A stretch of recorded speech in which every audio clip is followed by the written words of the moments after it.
July 30, eh? This is July 30, 2023. This is Minister Andrew Jackson Mallory now.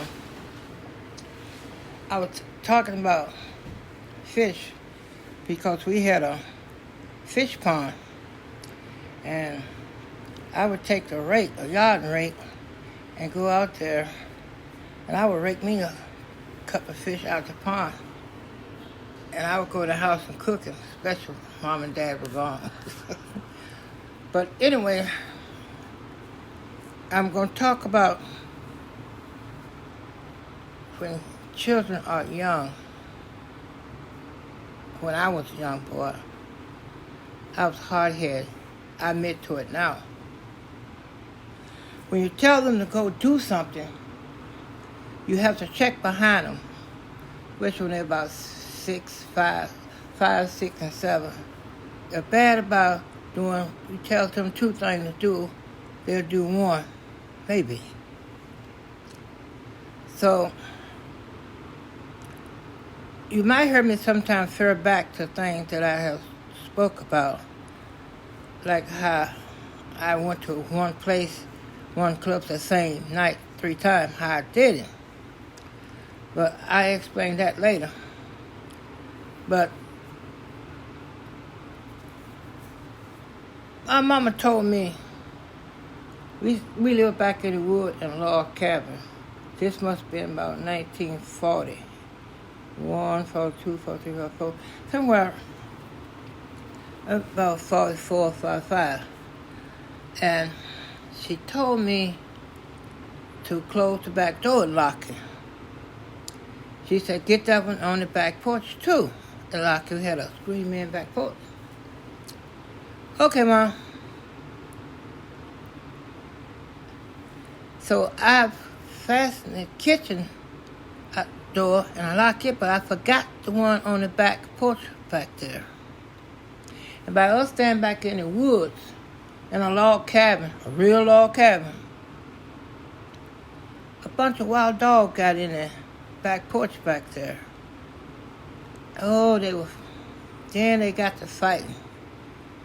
They couldn't get in the house, so pretty soon they left out of there. Some were hollering and biting and going on. Me and my mama were pretty scared. They're being hard-headed. If I had to close the door, the dogs wouldn't got in there. Well, nobody there but me and her. And children, after that, Daddy was a truck driver. He was gone all the time. I really miss him. I had to grow up fast. So we moved out of that log cabin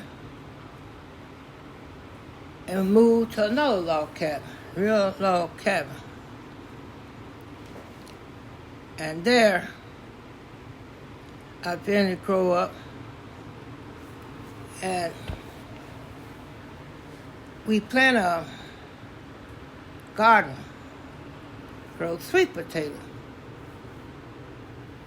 And one of the largest sweet potatoes I ever seen in my life, we growed it. It growed there. We had big sweet potato, about 2 or 3 pounds sweet potato. And all of them are that big now, but this particular one was. So, nobody believe it that a sweet potato grew that big, but it did. But now in today's time, they grow food fast. And I'm speaking again, most of our farmers now is college graduate. That's why the price on food is so high.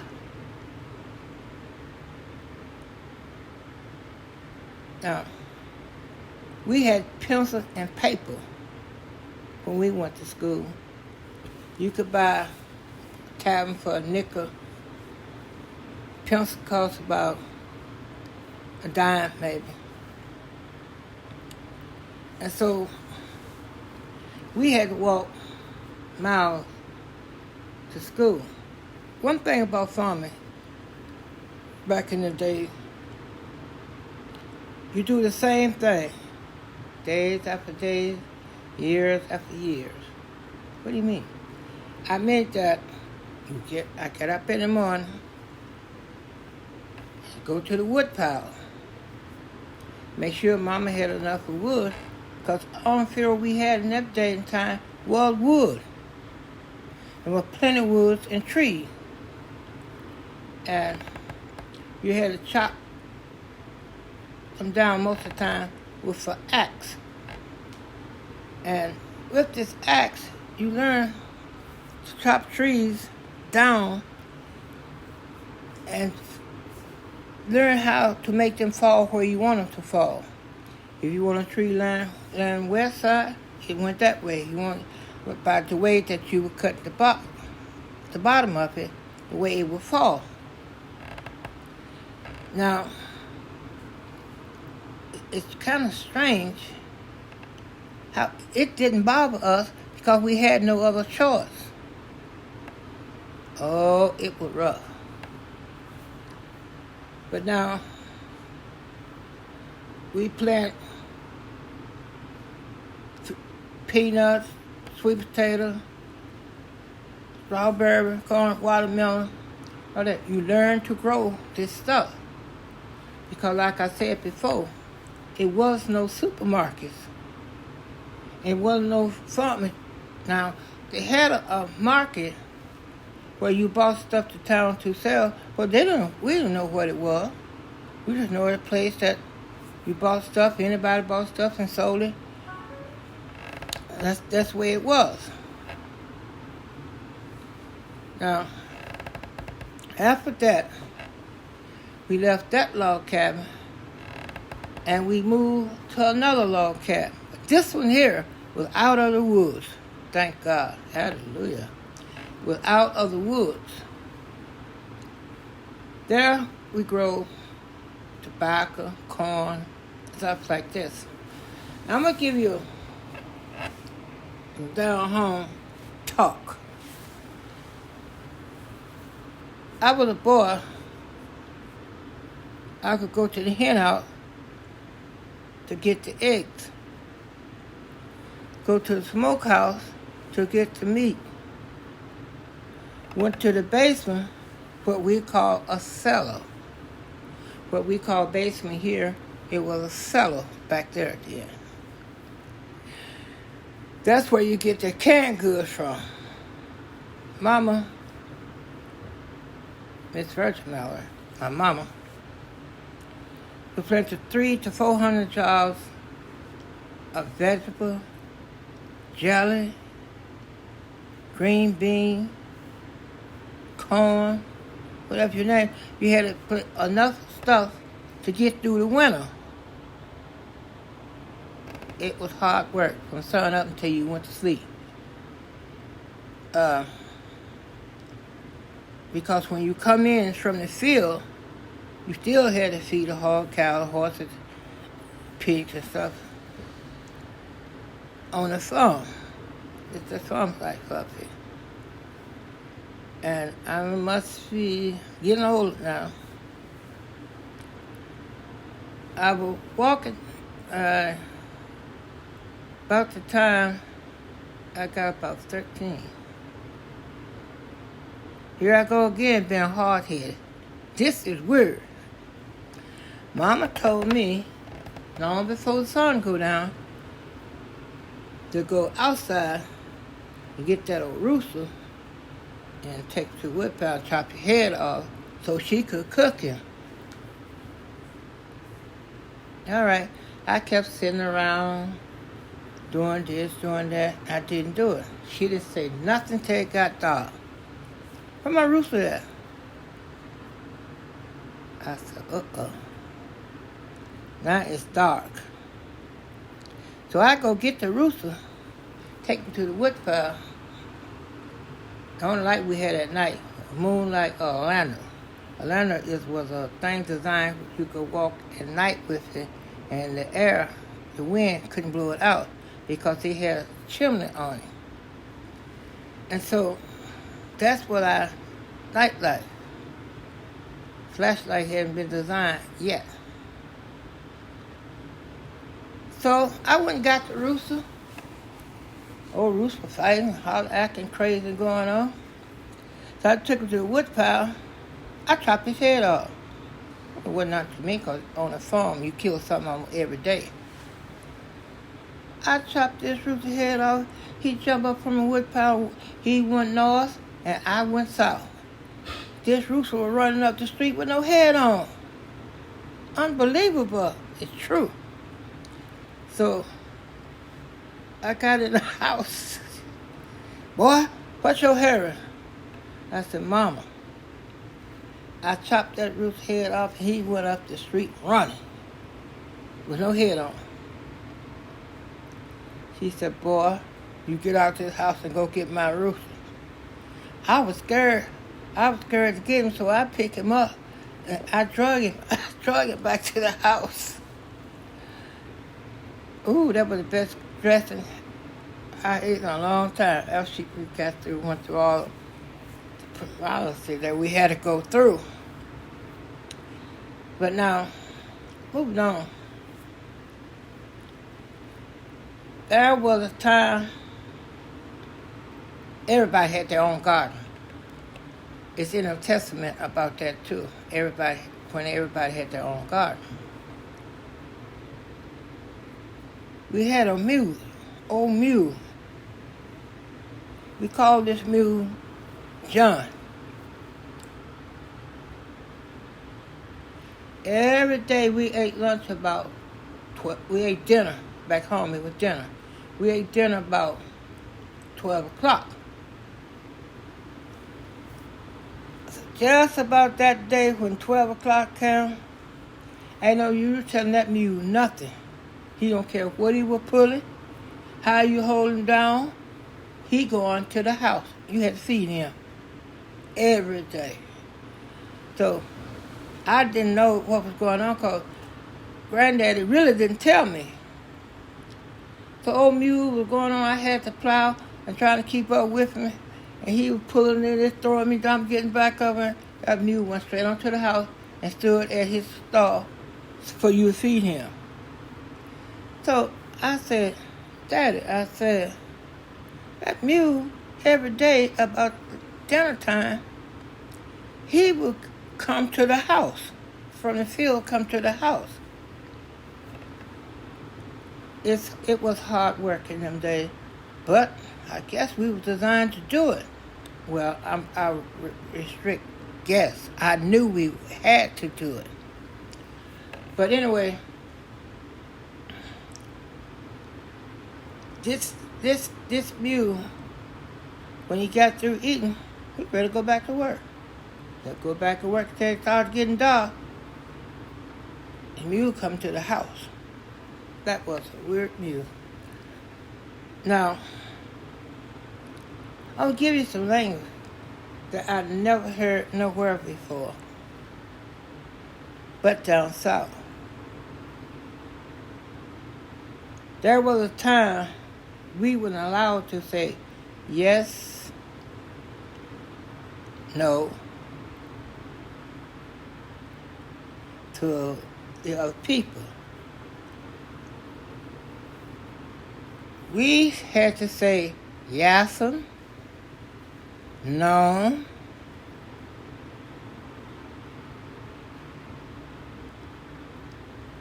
chunk them rocks over, stop out there chunking them rocks. The way we talk back there. Mama would say the ears of corn, like we said, bring me an ear of corn, some ear of corn. She would say, go to the cornfield and get me some roasting ear. That meant corn on the cob.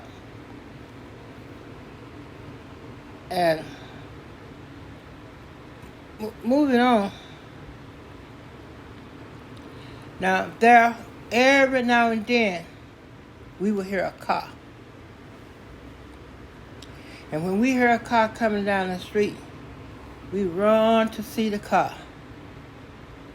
There wasn't about 3 or 4 names on cars. We would run to see a car.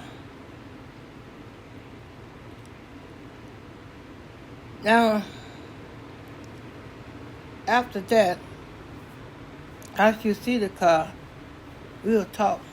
We knew just about what kind it was. So we would walk on back. Start back working. Pretty soon, here come an airplane. We stopped working to look at it. The country was just beginning to grow. Now, after that, to be in the field, it was so hot. So you have a jug of ice water at this end row of tomato, corn, cabbage, whatever you were working at that day. You got to cut grass out of it.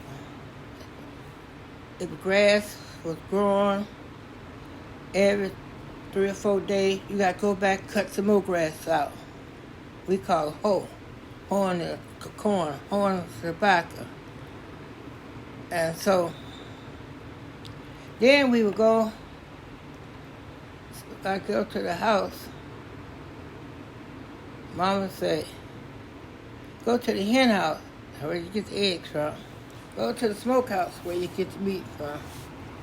Most of the time, the girls would go in the cellar and get the jars of food to cook. But in the summertime, I went to the garden.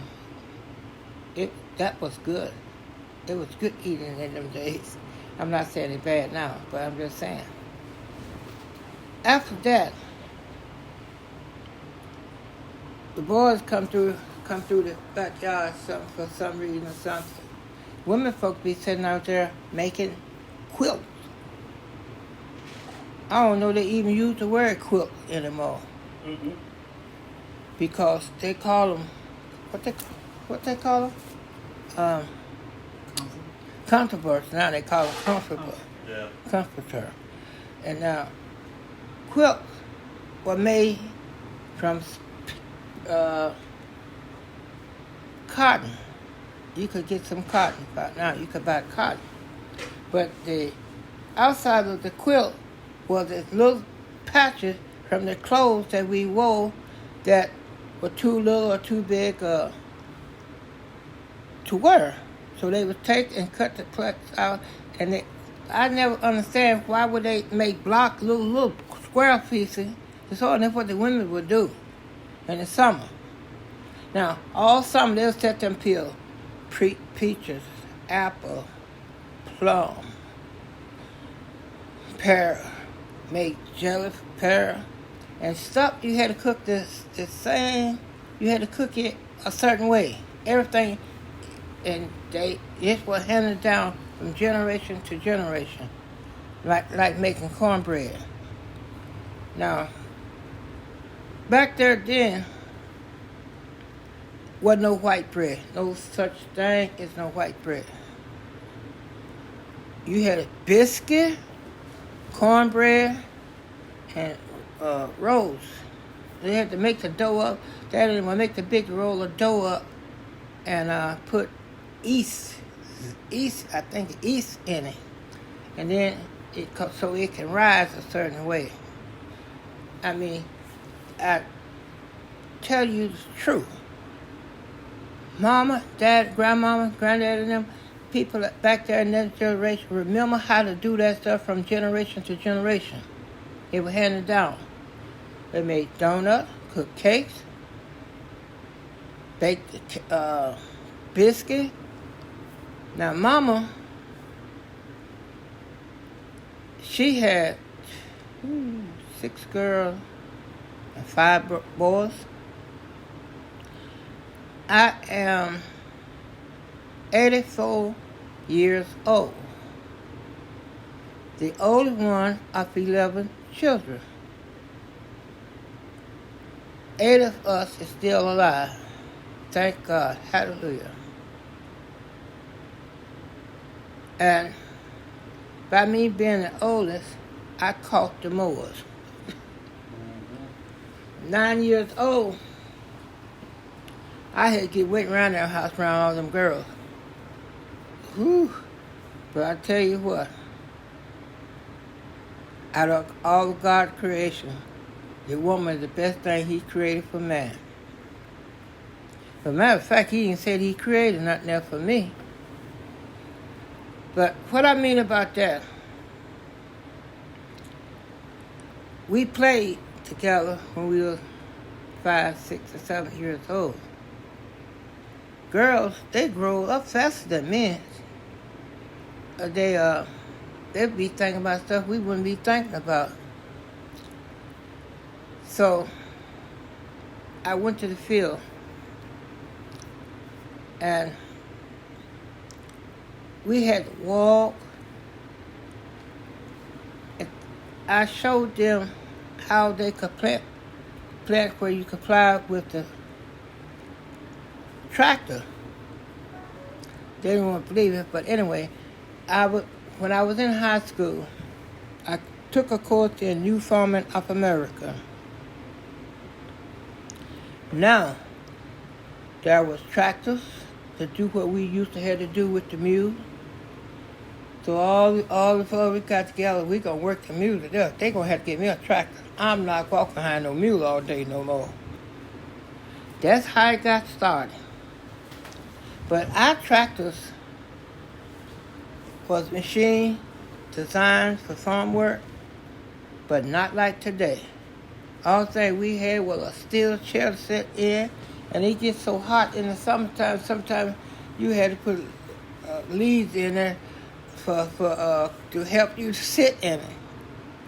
But these modern tractors say now cost a lot of money. They have air conditioning, computers, and things in tractors. You wouldn't believe it. So they used to call us little dumb, dusty farmers. Now let me tell you something about farming.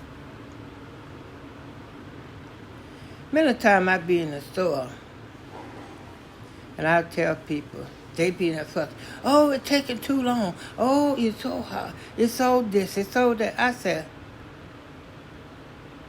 farmers and cowboys, it take us a long time to grow a pig big enough to sell, chicken too big enough to grow eggs, and y'all can't stand in line long enough to pay for it. Sometimes they bust out and laugh. It be a laugh, but it's true. That's a true joke. The reason I say that, because years ago, we had to work so hard and didn't have very much to work with, but it got the job done through Jesus Christ. You're going to do all things, Christ who strengthens you.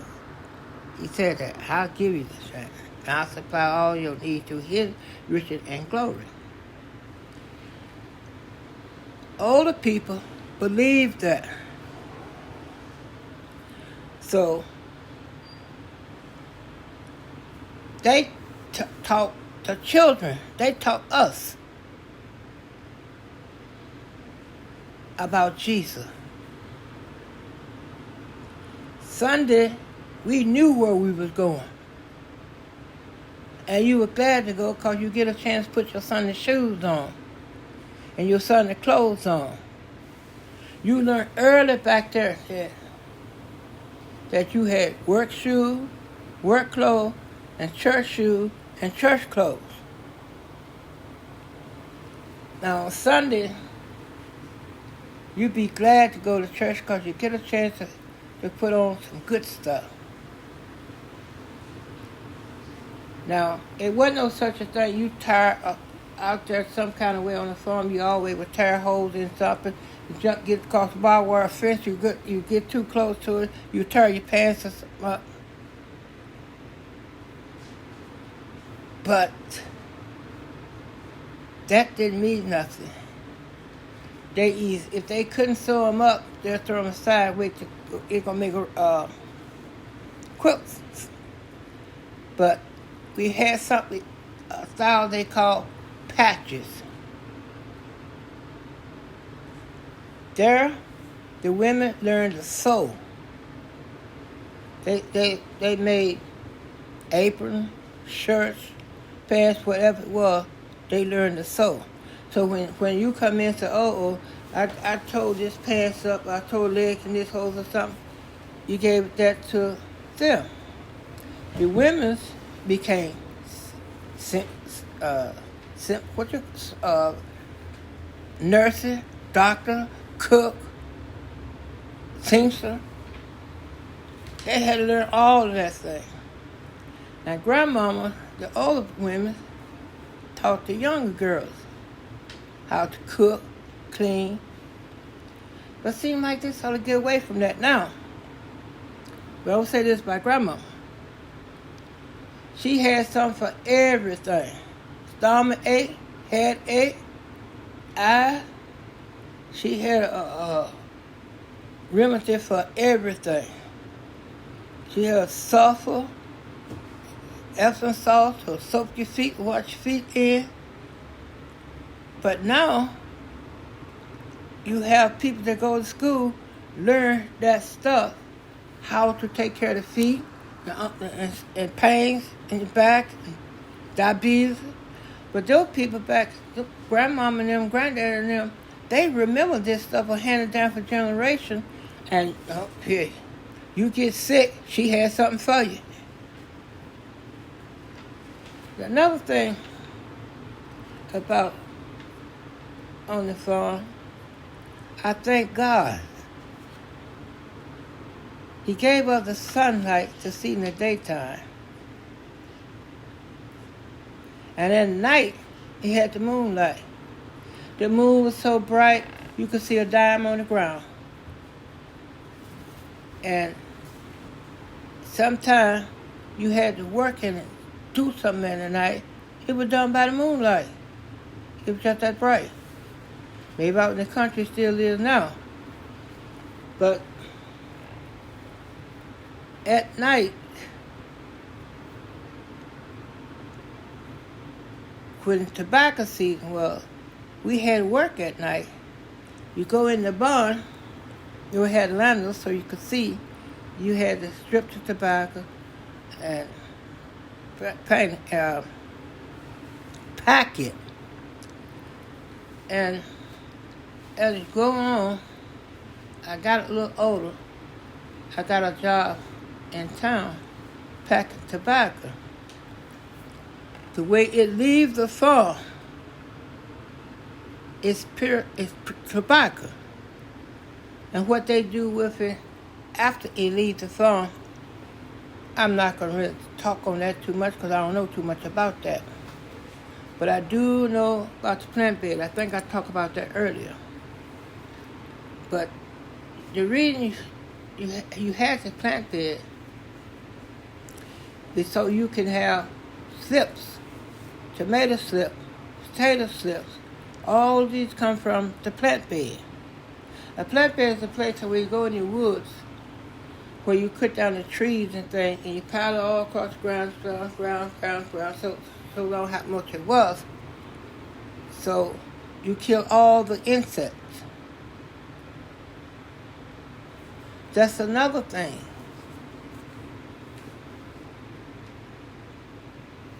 Now, after you get your plants and everything going on the farm, here comes the screw worm. That is a worm go up in the middle of the plants. You have to get him from the ground early. You got another one called the cutworm. Cut a plant down just like he had a knife.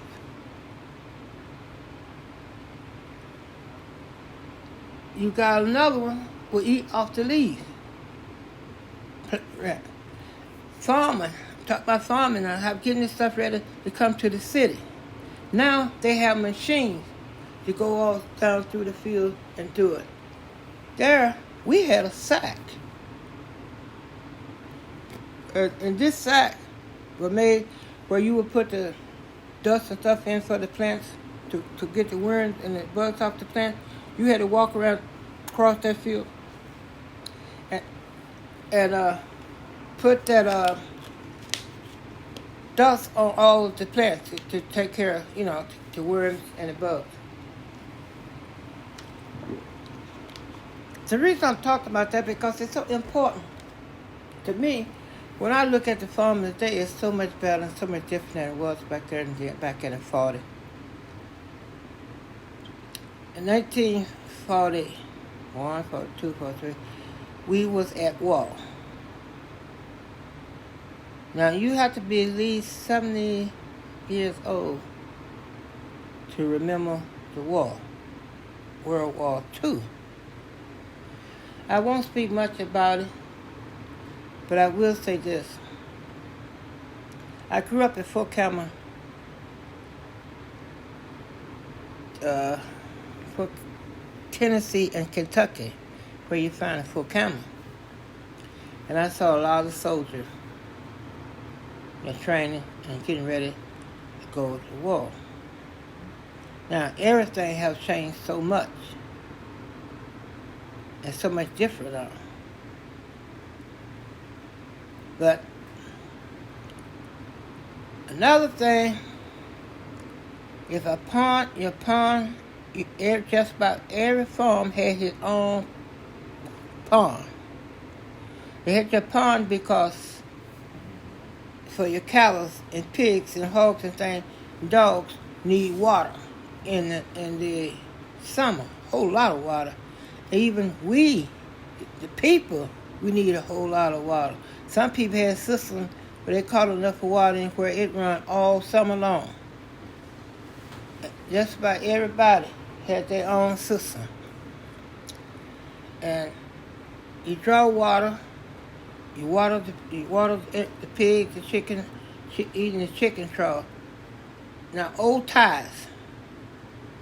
Out of all them old ties you see now, it wouldn't happen back in them days because we would get the ties and cut them in half and make water troughs out of them.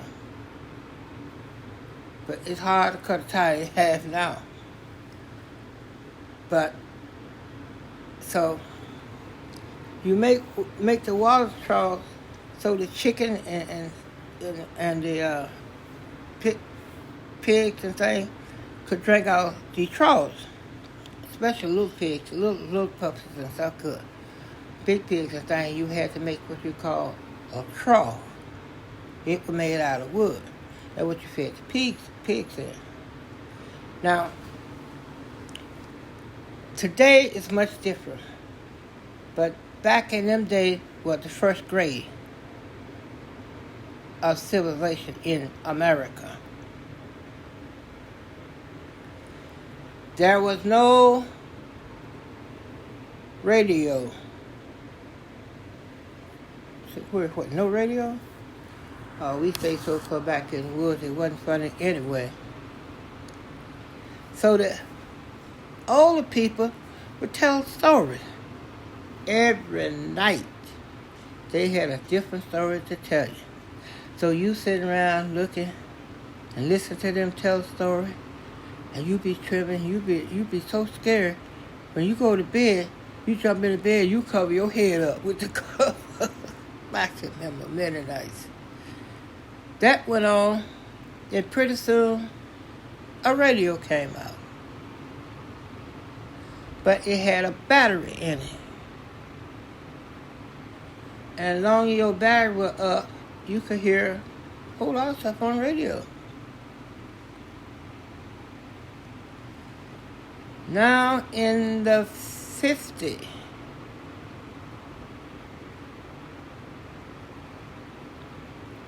I was getting around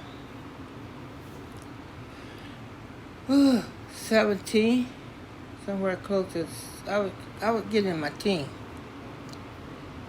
Because I remember the war was still going on. 1953, we were in another war, and I volunteered for it, but I didn't go because I forged my name, my daddy's name. And some kind of way they found out. And they wouldn't let me go to the army. Send me back to the farm. I was glad to get back to the farm. And I was mad because they didn't take me as a soldier. I had seen so many of them. I thought that's what Every man grew up to be a soldier. So now I'm in the 50s. I'm getting ready now. I think I already told you about how we got baptized, how we went to places and stuff. But anyway, when I got in the 50s, things began to change.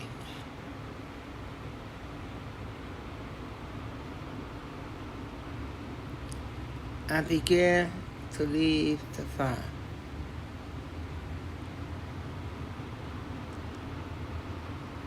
I left for a few years.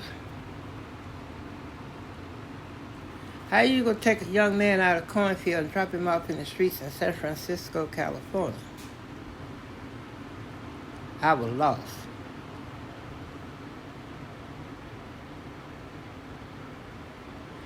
The reason I went to California, I told God what I was gonna do.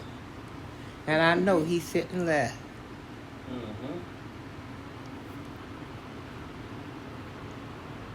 I had a church. He gave me a church. I was preaching at 13, 14. I was preaching. So I had the church, but it was small, and I didn't get very much money. So on this radio, I heard where jazz musicians were making $1,000 a minute. I said, whew. Never seen $1,000 in my life.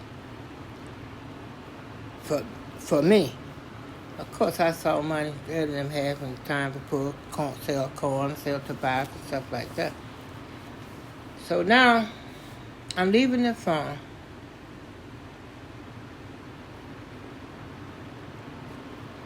I went to I told God that I'm going to California. I'm going to school. Gonna learn how to play money. This is me talking to God. And learn how to play music. Learn how to play. I love jazz and blues. I know he's sitting there. Why are you gonna tell God what to do? He already gave you everything. Remember, I said He will supply all your needs. I didn't know. So I got there. I didn't know nothing to do in the city. Things have changed now. You're like a new world.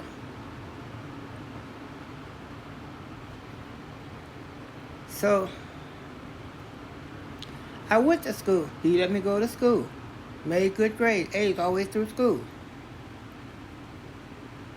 Learned to play the guitar and piano. I know God was still laughing. I went to church. I didn't get along. It didn't work. I didn't get along with nobody in the church. This wasn't on my mind. My mind was going to school. So I went. 4 years. I worked as a musician for about 10 years. Or maybe longer than that, maybe about 10, 15 years. But this is what I'm trying to say. Now, you can get the farmer. You can get him off the farm, but you'll never get farming out of it. Because plants, when you get a customer loving plants, it's just like people love animals. Real farmers, they love the plants. You don't mess with their plants. So I get in the city out in California. I had been in high school 3 years in Tennessee.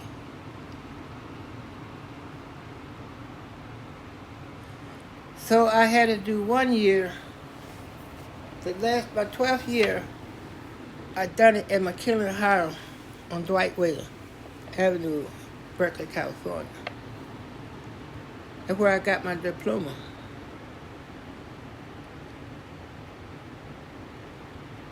Then I started to work as a longshoreman, loading ships and unloading. I work at the harbor, ship harbor. I made $40 a day. I thought I was going to be rich. Because back on the farm, I'm going to compare them two together. Back on the farm, I had them pass by the 10 cents an hour, the 50 cents an hour, the 75 cents an hour, to $1 a day. Pass by the $1 a day to $5 a day. So I said, it took me 2 weeks to make this much money I make in one day. Here, $40 a day. That was some good money. Well, back on the farm, my daddy had taught me how to work on cars. But he came off the road from driving a truck. I went to mechanic school and became out to be a mechanic. So he taught me a lot about being a mechanic. So some kind of way,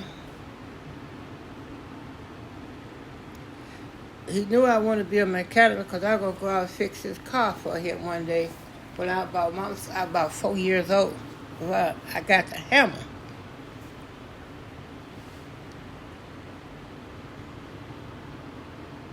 I went out there and I broke every window, everything, glass in the car.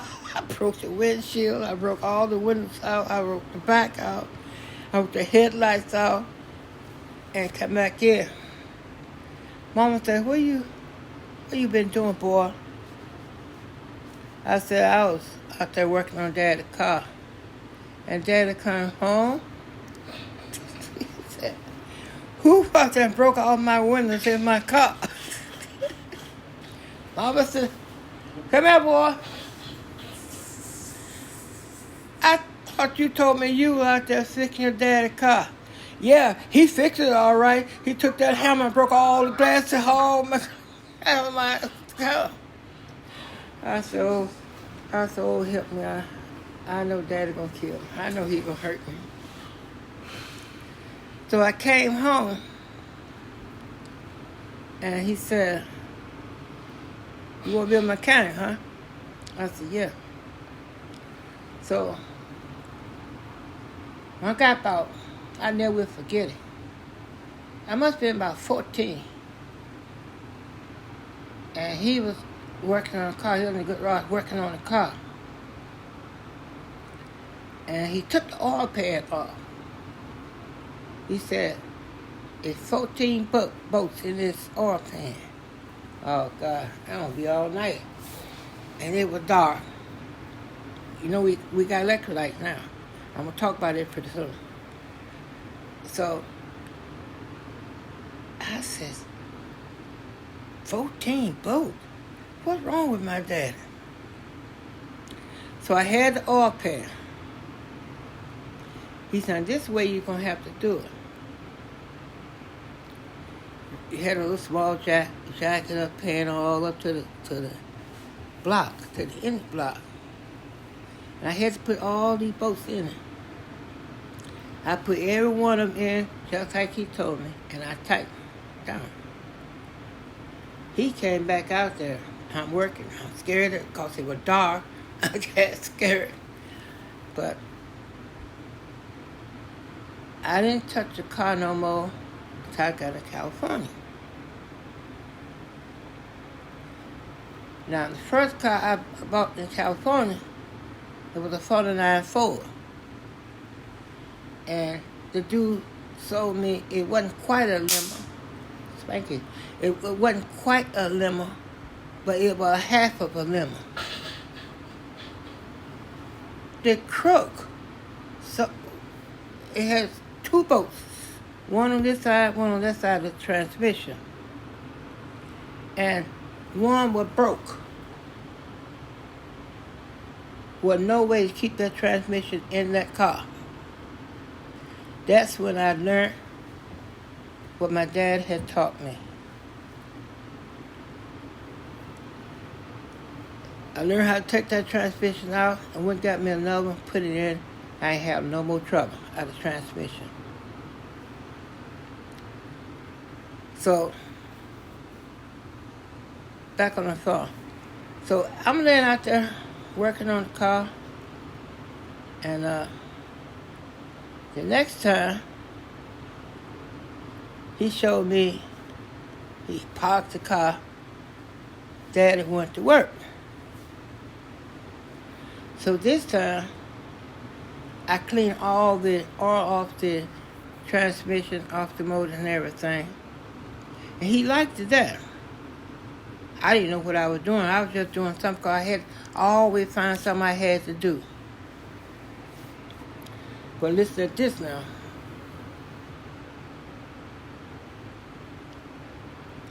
I was working on my bicycle. I was fixing.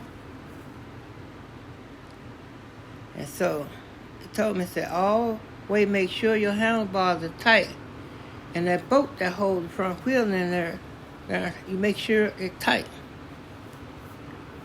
Yes, sir. I worked on this bicycle, got in, forgot to tighten the front end up. I started down the hill.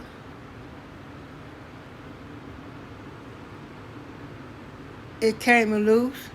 The handlebar went one way, and I went another way. Bam! I hit that ground. I said, uh-oh, I done something wrong. So I had to set him beside the house. And Daddy got home. He said, what went on with your bicycle? I tried to lie, but I couldn't lie to Dad.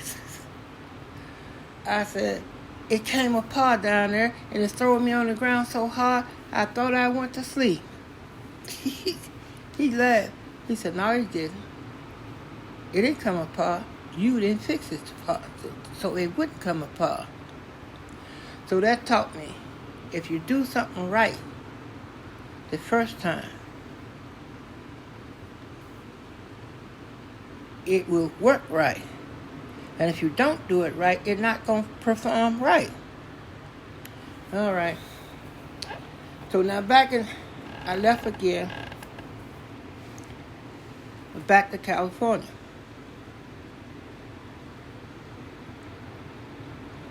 I get back to California after I started going to school.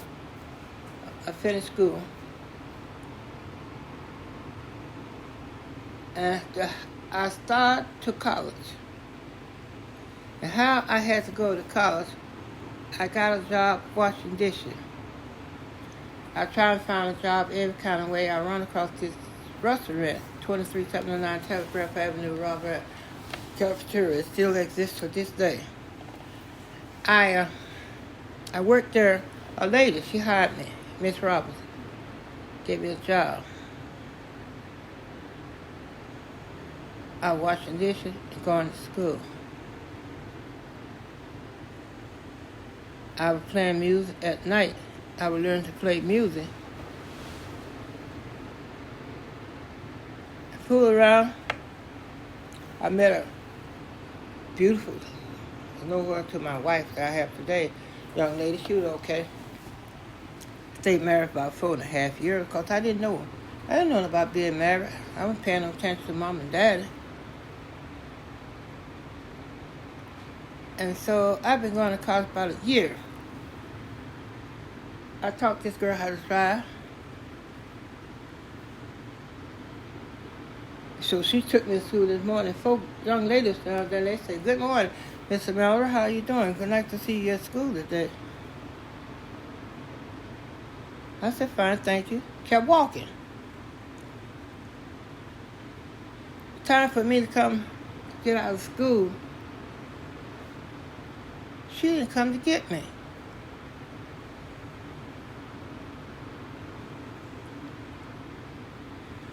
So when I got home, she had packed her 2 suitcases sitting in the door. She said, which one of them girls are you going with? I said, I never seen them before. She didn't believe me. I said to myself, we might well get a divorce now because I'll never be right no more with you. I had to walk about 3.5 miles or farther.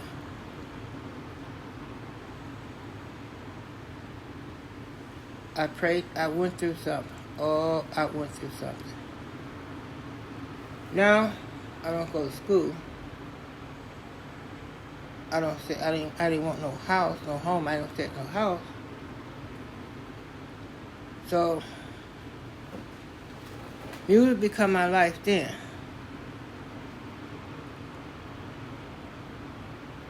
Now, after I learned to read music and everything, go back to Tennessee, my daddy showed me how to play the guitar. I didn't know he could play.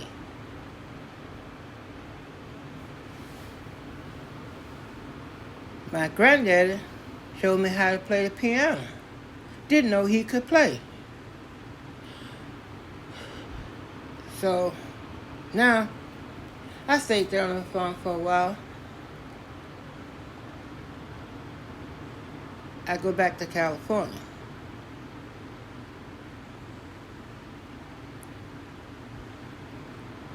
I got back to California. It was like going to another country. Everybody I thought I knew was gone. I didn't see nobody I knew. I went through, I'm going to tell you, the only thing can help you through trials and tribulations we're going through is Jesus Christ. Now, Mama took us to church until 12, or 14. I must be about 15. My older sister, 2 years older than me, so she had to be about 14, 13, 14, something like that. And my other sister was young, about 12. And so I went to the church. We got baptized in this Caucasian church. So now, there, to this day with me, it doesn't matter what church you go to, you believe in Jesus. You must teach your children. We were taught when you were 5 and 6 and 7 years and 10 years old, you did not touch Dad and them guns. They could be laying on the table, they could be sitting in a corner, but you were taught. The gun really wasn't made to kill your citizen. We hunt rabbits, squirrels, cool thing with them. So now, teaching that the old people had, it don't get away. You can raise your kids up in one of them, you don't know about teaching about the Bible, you're going to have real trouble. You have enough of trouble when we know about the Bible. Because it's like this. You only know what you taught. When you born and started growing up, you don't know nothing.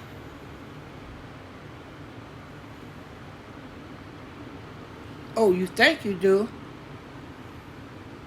But I'm saying this to all the teenagers that can hear my voice.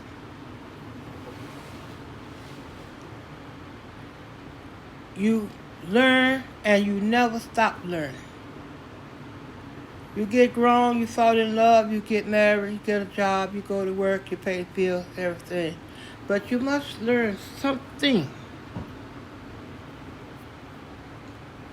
You only know what you are taught. Mm-hmm. If they don't teach you, how can you know? Mm. And you can be grown. And this modern technology, somebody can teach you something about it. You're not going to find out nothing about no technology in the Bible, but you'll find out about our Savior. You'll find out about a man who can save everybody. Now, it's good and bad. It's male and female in everything.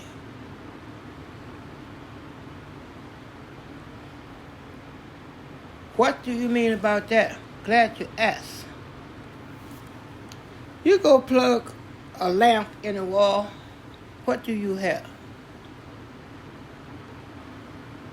You have a female side and a male side. And you cannot put the female side in the male side. It won't work. But now, either one can go in either side. But that is fine. But in that plug, in that wall, you got a male and a female. Now the plug on your car can be straight, flat, both of them. But you better believe, if you put that male wear against that female wear, you gonna have a problem. A real big problem. Mm-hmm. But now, back on the farm.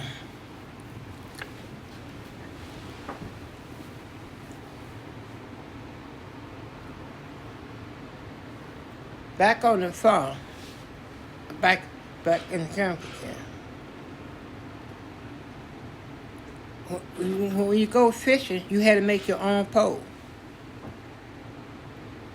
And you would know exactly what kind of pole to get to make a fishing pole out of. It wasn't no such thing you walk in the store and you could buy a fishing pole and things then. But it did happen that way. When things began to change, it made a difference for you to learn, to go to school, to teach your kids. It's very important. It's very important. Well, God bless you. God bless America.